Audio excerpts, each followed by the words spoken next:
High football fans, welcome to one shoot. আবারও চলে এসেছি নতুন একটা ফুটবল আপডেট নিয়ে। তো আজকের খবর হলো ইস্টবেঙ্গলের এডমান্ড লালিন্ডিকা আবারও ফিরে এলেন রেড অ্যান্ড গোল্ড জার্সিতে।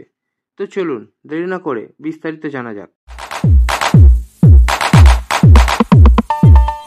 ইস্টবেঙ্গল শিবির থেকে বড় খবর, অফিসিয়ালি ঘোষণা হয়ে গেল এডমান্ড লালিন্ডিকা নতুন নাম্বার 10 হিসেবে 3 বছরের চুক্তিতে সই করলেন ইস্টবেঙ্গলে। যদিও ট্রান্সফার ফি গোপন রাখা হয়েছে। আসলে এডমান্ডের এটা ইস্টবেঙ্গলের দ্বিতীয় ইনিংস। অনেকে হয়তো মনে রেখেছেন 2019-20 মরশুমে বেঙ্গালুরু এফসি থেকে লোনে এসেছিলেন এডমান্ড, আর অভিষেকেই কলকাতা ডার্বিতে মোহনবাগানের বিরুদ্ধে অ্যাসিস্ট করেছিলেন। কিন্তু দুর্ভাগ্য এই যে সেই ম্যাচেই চোট পেয়ে মরশুম শেষ হয়ে গিয়েছিল।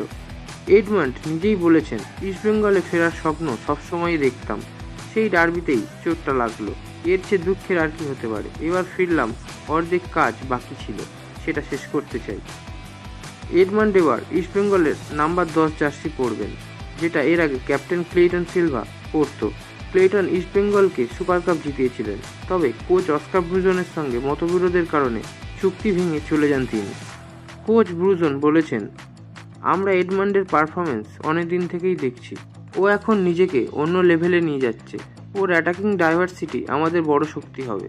এডমান্ড ইন্টারকাশি থেকে দারুণ ছন্দ নিয়ে ফিরছেন। 2024-25 মরশুমে 24টা ম্যাচে 1846 মিনিট খেলে 4টে গোল আর 6টা অ্যাসিস্টও করেছেন। সেই পারফরমেন্সের জন্যই ভারতের জাতীয় দলে ডাক পেয়েছিলেন। কয়েক সপ্তাহ আগেই কুয়েতের বিরুদ্ধে FIFA world cup qualifier match Edmund জাতীয় দলে সিনিয়র ডেবিউ করেছেন। মিজোরামের ছেলে এডমান্ড এআইএফএফ এলাইড একাডেমির product. Central forward, winger, attacking midfielder সব পজিশনেই খেলতে পারেন।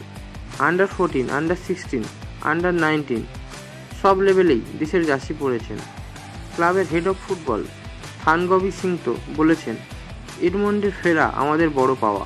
ওর ট্র্যাক রেকর্ড, বহুমুখিতা আর ক্লাবের ঐতিহ্যের সঙ্গে সংযোগ সব মিলিয়ে ইস্টবেঙ্গলকে নতুন শিরোপার স্বপ্ন দেখাবে। আপনাদের কি মনে হয়, এডমান্ড কি পারবে নতুনভাবে লালুতে নিজের জায়গা পাকাপাকি করতে? তার নতুন এই অভিযান, নতুন চ্যাপ্টার নিয়ে কতটা সে এগিয়ে যেতে পারবে, কমেন্টে জানাবেন। আর ভিডিওটি ভালো লাগলে অবশ্যই একটি লাইক করে দেবেন এবং আপনার ফুটবল পাগল বন্ধুদের মধ্যে অবশ্যই শেয়ার করবেন। আর চ্যানেলটিকে সাবস্ক্রাইব করে আমার পাশে থাকবেন এরকম আরও নতুন নতুন ফুটবল আপডেট পেতে। আজকের মতো ভিডিও এই পর্যন্তই। ফুটবলের সাথে থাকুন। ধন্যবাদ।